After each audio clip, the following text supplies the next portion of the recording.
S'inspirer des personnes que l'on admire est un processus que tout le monde connaît et que chacun d'entre nous pratique consciemment ou pas.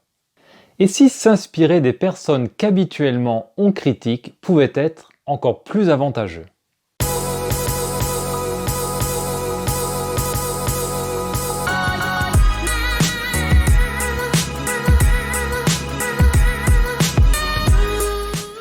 Bonjour, je suis Xavier, coach et fondateur de l'Utopiste Coaching.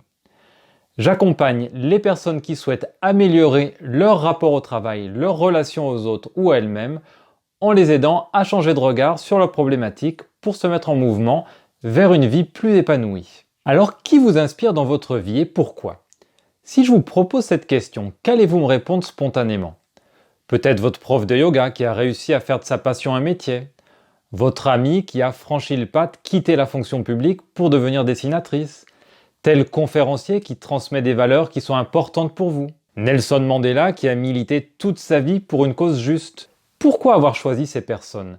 A priori, vous avez sélectionné et isolé une facette brillante de chacune de ces personnes et vous avez jugé que cette facette était digne d'intérêt, à tel point que vous aimeriez, à votre façon bien sûr, vous l'approprier.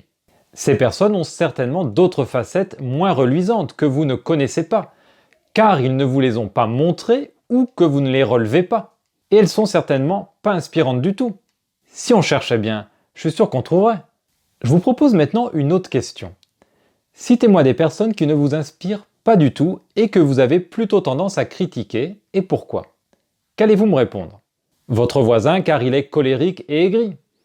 Votre ami qui se plaint tout le temps d'être mal dans son couple et dans son boulot et qui ne change rien à sa vie? Tel conférencier car il a un ego surdimensionné?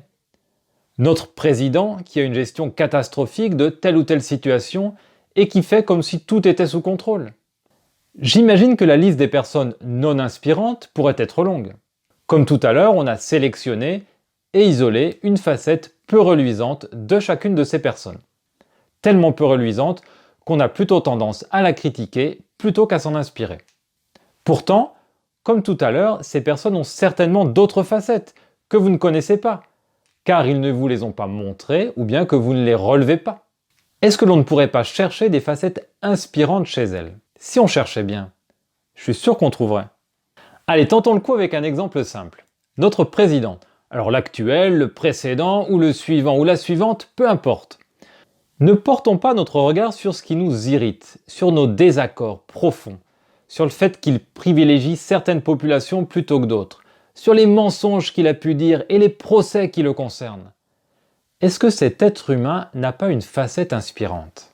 Personnellement, au-delà de tous les éléments irritants, je suis inspiré par cette personne qui a su s'entourer, s'organiser, faire fi de la critique et des coups bas pour aller au bout d'un projet personnel totalement hors norme. Je suis inspiré par cette personne qui se trouve au milieu d'enjeux gigantesques et qui a le cran de prendre des décisions pour plus de 60 millions de personnes. Sans être sûr que c'est le bon choix, au risque de se faire détester. Alors soyez rassurés, je n'ai absolument pas envie d'être comme lui ou elle, encore moins d'être à sa place. Mais est-ce que je ne pourrais pas m'inspirer, par exemple, de sa capacité à aller au bout de ses idées, quitte à être vraiment critiqué, de sa capacité à se relancer après un échec électoral ou un débat complètement raté? Personnellement, je trouve que cette posture présente deux avantages. Tout d'abord, si je parviens à m'inspirer de cette énergie et à la transposer dans ma vie à ma façon, je vais être gagnant car cela pourra peut-être m'aider à mettre en place de nouveaux projets ou avoir un état d'esprit qui n'était pas spontané chez moi. Aussi, adopter une telle posture va immédiatement me permettre de transformer ma relation avec la personne. Dans le cas du président, cela ne m'empêchera pas d'être en total désaccord avec lui, mais peut-être de façon plus apaisée et avec moins de colère.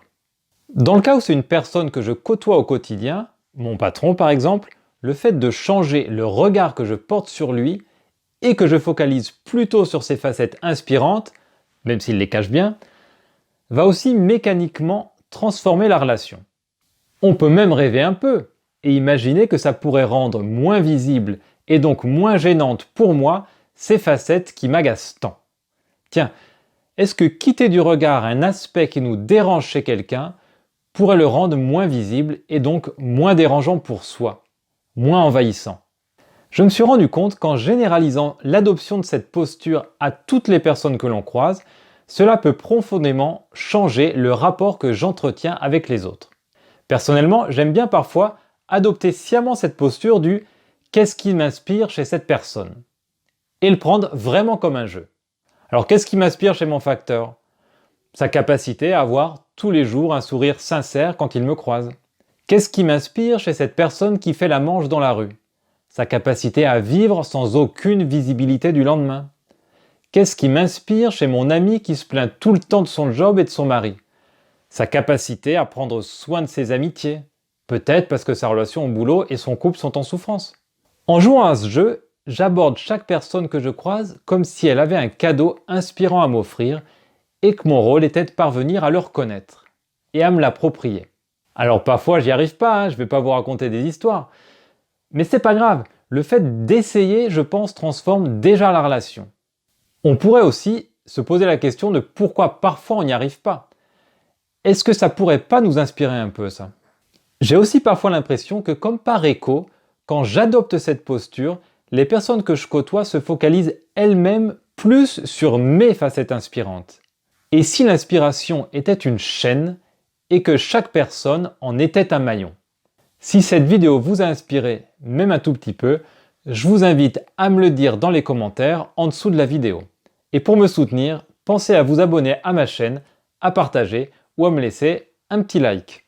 La semaine prochaine, je partagerai avec vous une technique de coach qui peut vous aider à transformer vos relations.